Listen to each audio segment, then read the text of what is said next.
আসসালামু আলাইকুম, আমি মনি, আমার পুচুদের মা। তো রমজান উপলক্ষে তো রুমটাকে খুব সুন্দর করে ডেকোরেশন করছিলাম। তো সেই ডেকোরেশনের মধ্যেই একটু চেঞ্জ করে ভাবতেছি ঈদ উপলক্ষেও রুমটাকে একটু ডেকোরেশন করব। আর কিভাবে কি করলাম সবই আপনাদের সঙ্গে শেয়ার করব, দেখতে থাকেন। আপনারাও চাইলে খুব সিম্পলভাবে নিজেই এভাবে রুমটাকে ডেকোরেশন করে নিতে পারেন। তো আমি প্রথমে হচ্ছে ওই যে কালার পেপারের উপরে গ্লিটার পেপারগুলো ঈদ মুবারক লিখে বসিয়ে নিছি। দুর্ভাগ্যবশত আমার কাছে আর ব্ল্যাক পেপার ছিল না, থাকলে হচ্ছে পুরোটা ব্ল্যাক পেপার দিয়েই করতাম, ব্ল্যাকের ওপরে গোল্ডেন দিয়ে, কিন্তু আমার কাছে ছিল না। আর আমরা যেখানে আসছি এখানে অনেকগুলো দোকান খুঁজেও এই গ্লিটার পেপার আমি খুঁজে পাচ্ছিলাম না।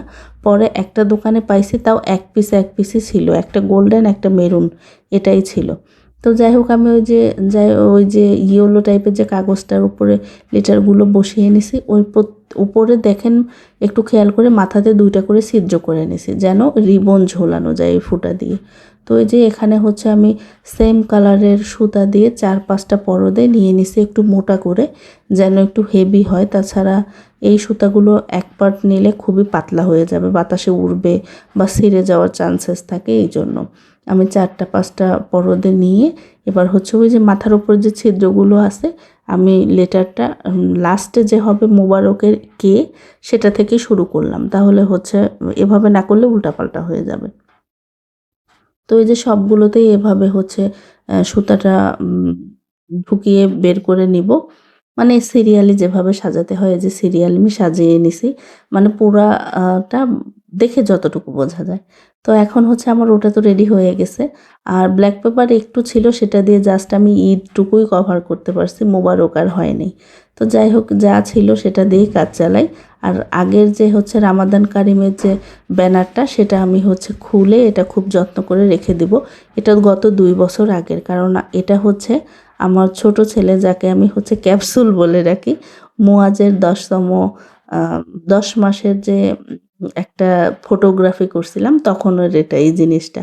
তো আমি যত্ন করে রেখে দিছি, রমজান উপলক্ষে একটু একটু করে ডেকোরেশনও করা যায়। তো এই বছরও রেখে দেবো, নেক্সট ইয়ার আল্লাহ বাঁচায় রাখলে আবার ডেকোরেশন করবো ইনশাল্লাহ। তো এই যে এখন হচ্ছে রামাদান কারিম সরিয়ে আমি হচ্ছে ঈদ মোবারকের ওইটাই ঝুলিয়ে নিছি। আর ওই যে ফেইরি লাইটগুলো, ওগুলো তো যেভাবে মন শেপে যে সেট করা সেভাবেই থাকবে, ওটাকে আর কিছু করব না। আর এখন হচ্ছে টেবিলটার লুকটাও একটু চেঞ্জ করব। এই যে রমজান উপলক্ষে যে কুকারিজ আইটেমগুলো কিনছিলাম, এগুলো তো আর এখন দরকার নাই, এজন্য ধুয়ে এখানে উপর করে রেখে দিছি।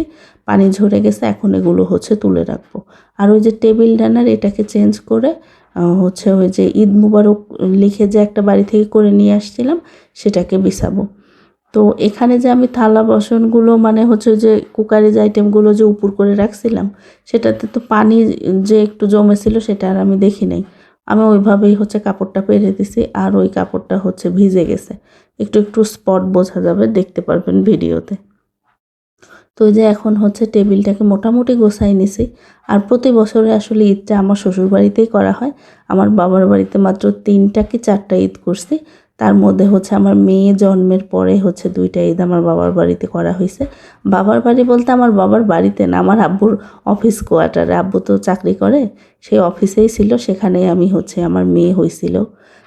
সেই জন্য আমার মেয়ে হয়েছে 6তম রোজার দিনে।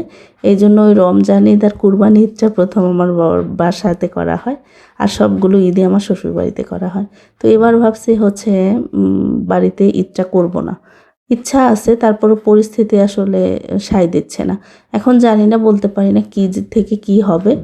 তো আপাতত এই পর্যন্তই। রুম তো গোছাই ফেলছি, এখন ঈদ কোথায় করব সেটা আল্লাহই জানে, ভাগ্যে কোথায় আছে।